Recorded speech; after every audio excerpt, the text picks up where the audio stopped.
ചില സമ്മാനങ്ങൾ. ഇതെല്ലാം നമുക്ക് ഏറ്റവും പ്രിയപ്പെട്ടവർക്ക് വേണ്ടിയാവുമ്പോഴാണ് അത് കൂടുതൽ മനോഹരമാകുന്നത്. ലിയോസ് ഗോൾഡ് ആൻഡ് ഡയമണ്ട്സിന്റെ പരിശുദ്ധമായ സ്വർണം പോലെ. Leos gold and diamonds.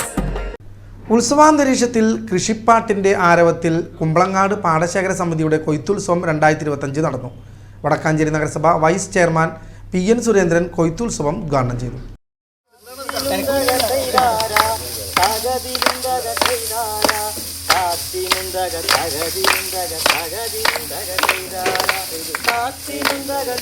Kumbalangad പാടശേഖരത്തിലെ 85 ഏക്കറിൽ 65 കർഷകർ ഇറക്കിയ ഉമ നെൽകൃഷിയുടെ വിളവെടുപ്പ് വടക്കാഞ്ചേരി നഗരസഭ വൈസ് ചെയർപേഴ്സൺ PN സുരേന്ദ്രൻ ഉദ്ഘാടനം ചെയ്തു.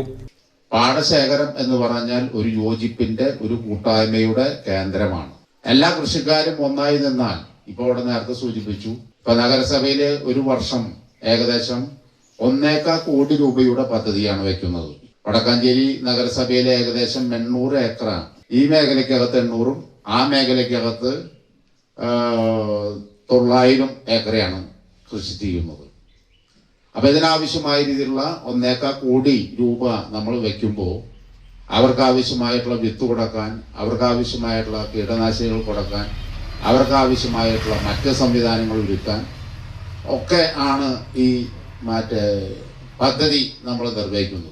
പാടശേഖര സമിതി പ്രസിഡന്റ് PV പാപ്പച്ചൻ അധ്യക്ഷത വഹിച്ചു. വടക്കാഞ്ചേരി കൃഷിഭവൻ ഉദ്യോഗസ്ഥരായ TS സുജിഷ, CD ഷൈനി എന്നിവർ മുഖ്യാതിഥികളായി പങ്കെടുത്തു.